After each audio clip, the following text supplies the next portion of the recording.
Bon, on est prêt à y aller? Second degré.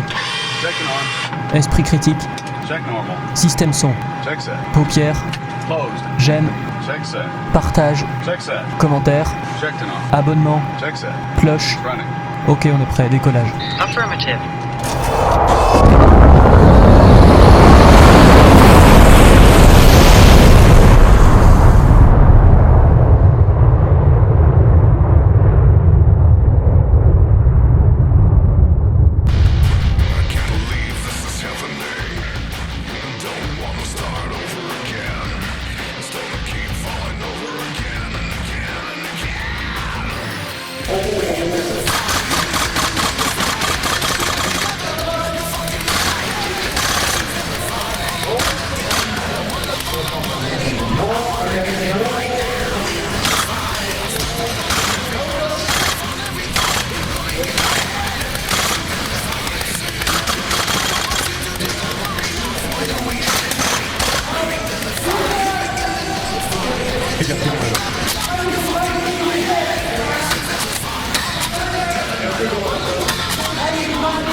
Salut à tous, bienvenue sur la chaîne. Aujourd'hui on se retrouve pour parler d'un sujet qui me tient relativement à cœur parce qu'il me concerne comme beaucoup de mes comptes planétaires aveugles. Il y a déjà un paquet de temps, le hashtag A11Y est apparu et bon, il regroupe depuis pas mal de tweets en rapport avec l'accessibilité. Mais pour essayer de résumer un petit peu ce qu'est l'accessibilité, basiquement on va dire qu'en gros l'accessibilité est une suite de bonnes pratiques dans le monde, en tout cas pour l'instant on va parler que de celle du numérique parce que dans celle qui n'est pas numérique il y aurait beaucoup de choses à dire également. Donc dans le monde du numérique, ça concerne une suite de bonnes actions à effectuer quand on programme, quelque chose qui normalement devrait aller de soi, qu'on prenne soin de base de l'accessibilité de ce qu'on produit, de sorte à ce que tous les utilisateurs puissent accéder aux mêmes choses sans discrimination. Or, laissez-moi vous raconter une petite histoire. Pour vous resituer un petit peu, je rappelle pour ceux qui ne le sauraient pas éventuellement, j'ai fait des études dans le développement informatique. Donc j'ai fait mes études dans un centre spécialisé pour les déficients visuels, et un jour on a eu une petite intervention d'une entreprise qui est venue nous présenter un petit peu ce qu'il faisait, etc. Voilà, pour parler un petit peu du métier de développeur. Mais alors, très vite s'est posé quelques questions qui ont été fort embarrassantes. Et simplement, laissez-moi vous rejouez la scène. Bon, comme je n'ai pas d'acteurs suffisamment nombreux là présentement sous la main et que tout est fait de manière complètement improvisée, je vais donc faire les voix moi-même, donc vous m'excuserez. De toute façon, t'es suffisamment nombreux dans ta tête pour faire plusieurs voix, non? Celui-là, j'aurais dû le virer il y a longtemps, ça aurait fait de la place. Pour vous replanter un petit peu le décor, c'est une formation en 2 ans, donc il y a voilà, un peu plus d'une dizaine de personnes qui sont réunies dans la pièce. Les premières et les deuxièmes années, on est dans un centre spécialisé qui s'appelle le CRP Paul et Liliane Guinaud, et donc nous suivons la formation de développeurs web en 2 ans. Et puis ce jour, un représentant d'une entreprise qu'on ne nommera pas vient donc nous présenter son entreprise, nous parler un petit peu de ce qu'ils font, etc., etc. Vous savez, dans notre entreprise, nous, on prend un grand soin de la sécurité. Vraiment, on apporte vraiment une plus-value aux clients en termes de sécurité web, de sorte à être sûr que le client est un site bien sécurisé.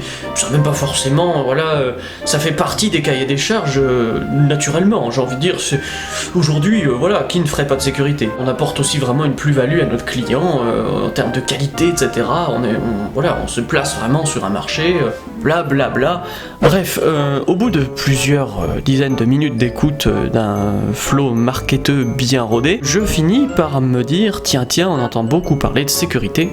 Question picota, et comme j'aime bien, moi, les questions picota, je me dis que je vais la poser. Excusez-moi, mais du coup, vous dites que vous apportez une plus-value même en termes de sécurité, même si le client le demande pas forcément. Mais du coup, en termes d'accessibilité dans vos cahiers des charges, je suppose que ça fait partie d'entrée de jeu du cahier des charges, ou alors si c'est le client qui le demande? Ah là, tout de suite, on a senti une bonne ambiance s'installer. Vous le savez, le politiquement correct est très souvent l'ami du marketeur. Sauf que des fois, le problème c'est que on se rend compte que tout le monde ne sait pas manier le politiquement correct et qu'il y a des fois où clairement le politiquement correct ne peut plus rien pour vous. Donc notre cher ami se retrouve un petit peu pris au piège. Il se rend compte qu'il est devant une classe où il y a plus d'une dizaine d'aveugles et de très malvoyants et qu'il a absolument rien préparé en termes d'accessibilité, voire même qu'il n'y connaît absolument rien. On obtient à peu près la réponse que voici. Non, je dois bien dire que, bon, l'accessibilité, ça c'est si le client le demande, mais sinon dans le cahier des charges...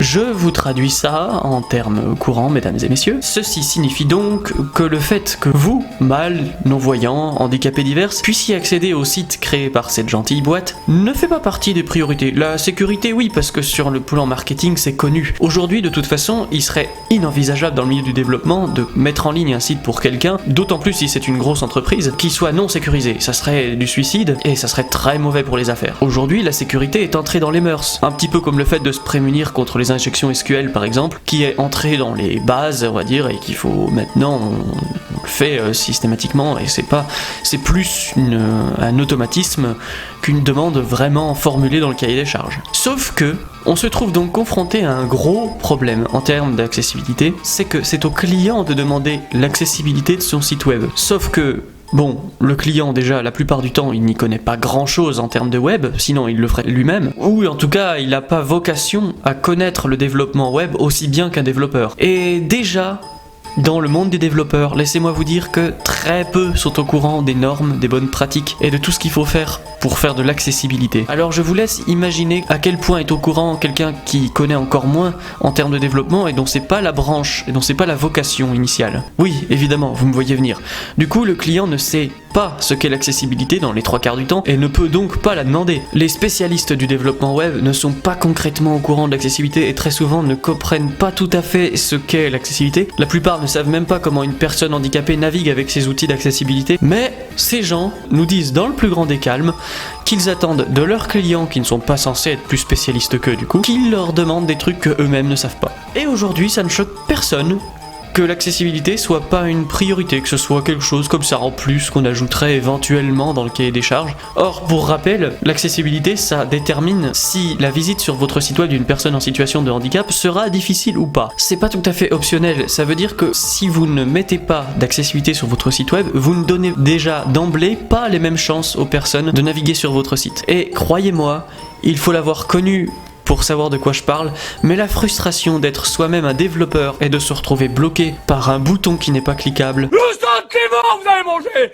Le quelqu'un de vos morts. Le sentiment.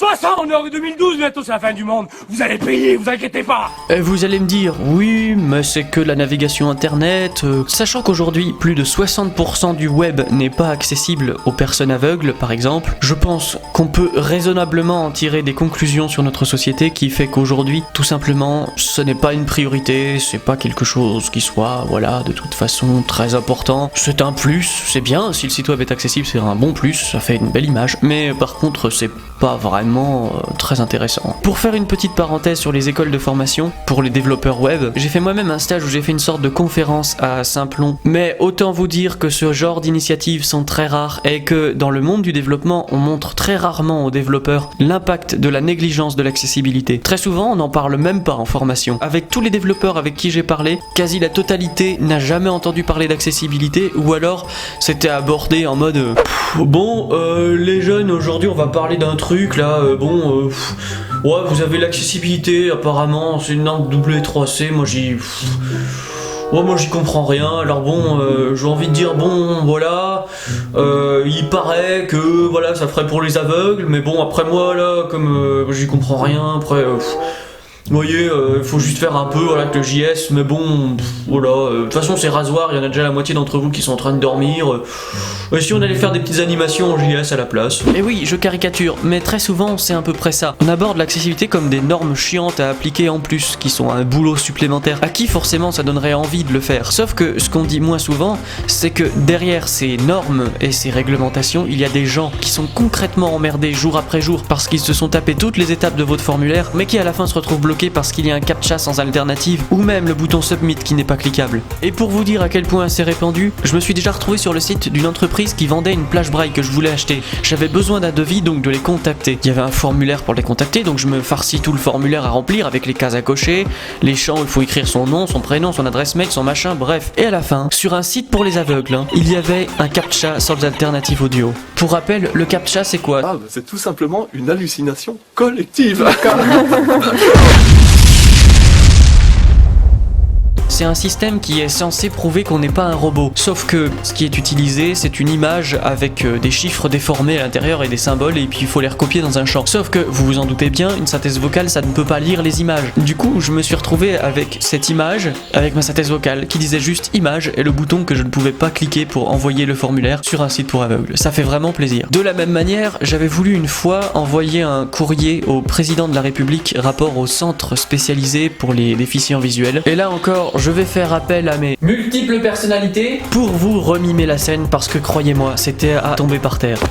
Donc j'arrive sur le site, je vais dans la rubrique pour contacter le président de la République et laisser un message. Parce que bon, c'est pas que je sois un peu réfractaire au mode rétro, mais moi le courrier, je sais pas si vous voyez, mais moi j'écris pas très bien au stylo, donc ça doit être mon petit côté un peu dyslexique. Donc je me dis bingo, il y a une interface pour les contacter, c'est tout gagnant, je vais pouvoir envoyer un mail, tout va être fait par format numérique, comme ça au moins on est sûr de faire quelque chose d'intéressant. Donc encore une fois, me voilà qui remplit tout un texte, tout un message, qui écrit plusieurs lignes d'une argumentation et des résultats d'une enquête que j'ai menée. C'est long, ça prend du temps, je coche diverses cases, remplis diverses formulaires qu'il fallait remplir à côté, et au moment d'envoyer, captcha, image, sans alternative. Donc c'est-à-dire qu'il n'y a pas de bouton pour avoir un message en audio à la place du captcha image, et donc littéralement, j'ai fait tout ça pour rien. Donc...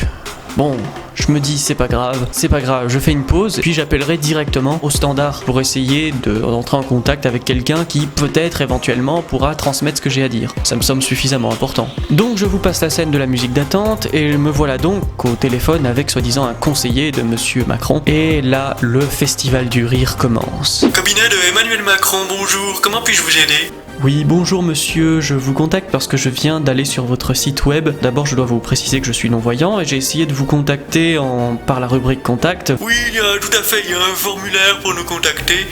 Vous voyez l'image d'Emmanuel Macron, c'est juste en dessous, on voit le président Macron, et puis vous avez un formulaire de contact tout à fait en dessous de cette image, qui vous permettra de nous envoyer un mail. Alors oui, juste comme précisé plus tôt, je suis donc aveugle, donc j'ai essayé de vous contacter, mais j'ai un problème, c'est que votre formulaire pour vous contacter n'est pas accessible puisqu'il y a un captcha image à la fin du formulaire. Pour pouvoir valider le formulaire et l'envoyer, il faut compléter un captcha, donc une image, et ça, en tant que citoyen non-voyant, je ne peux pas y accéder. Ah oui, tout à fait, le formulaire se trouve tout à fait en dessous de la photo d'Emmanuel Macron. Alors vous verrez le président, il se tient les deux mains appuyées sur son bureau, légèrement penché en avant. Excusez-moi, je vous coupe la parole, mais c'est juste qu'en fait, je parle pas de cette photo-là, je parle du captcha qui se trouve en bas, c'est l'image avec les petits chiffres déformés qui permettent de valider qu'on n'est pas un robot. Ah, autant pour moi, tout à fait.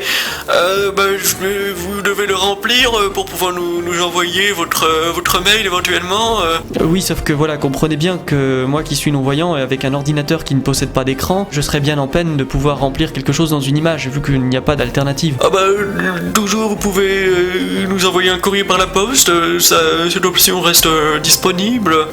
Nous avons tout à fait un service de courrier, vous pouvez nous envoyer une lettre à l'adresse que vous pourrez écrire sur votre enveloppe. Oui, mais comme précisé il y a un peu plus tôt, je suis non-voyant, donc je suis pas forcément très fan des lettres, etc. Surtout que si je vous envoie du papier, vous allez me répondre par une lettre que je ne pourrai pas lire non plus. Donc c'est un petit peu problématique. Est-ce qu'il y aurait une autre solution Ah non, il faut passer par les voies habituelles, vous comprenez. Nous ne pouvons pas accorder de dérogation comme ça au vu du nombre de gens qui souhaitent contacter Emmanuel Macron quand même. Nous ne pouvons pas. Donc voilà, je vous prie de bien vouloir nous envoyer une lettre pour nous faire part de ce que vous avez à nous dire. Et puis voilà, je vous souhaite une bonne journée, monsieur. Voilà, est-ce que j'ai vraiment besoin d'ajouter quelque chose? je pense que c'est tout à fait édifiant sur notre façon de voir le handicap dans notre société actuelle. Et puis surtout, c'est tout à fait édifiant également sur les connaissances informatiques des standardistes d'Emmanuel Macron, même si ça, c'est un peu plus inutile. Mais fortement risible. C'est pour ça que je vais vous laisser sur cette question adressée à ceux qui dirigent des entreprises. Est-ce que l'accessibilité ne pourrait être implémentée comme une norme, comme quelque chose de basique à faire tout autant que la sécurité par exemple, parce que au fond, permettre l'accès à un service à des personnes et ne pas les exclure simplement parce qu'elles sont handicapées, est-ce qu'au fond c'est pas déjà amplement suffisant pour en faire une règle et non pas une exception? Allez, ciao. Shift like a shadow, locked up mental, ready any battle, cloaked we invisible, thieves in the night and our minds are invincible, ready for the fight. Darkness shift like a shadow, locked up mental, ready any battle, cloaked we invisible, thieves in the night and our minds are invincible. Get your hood up.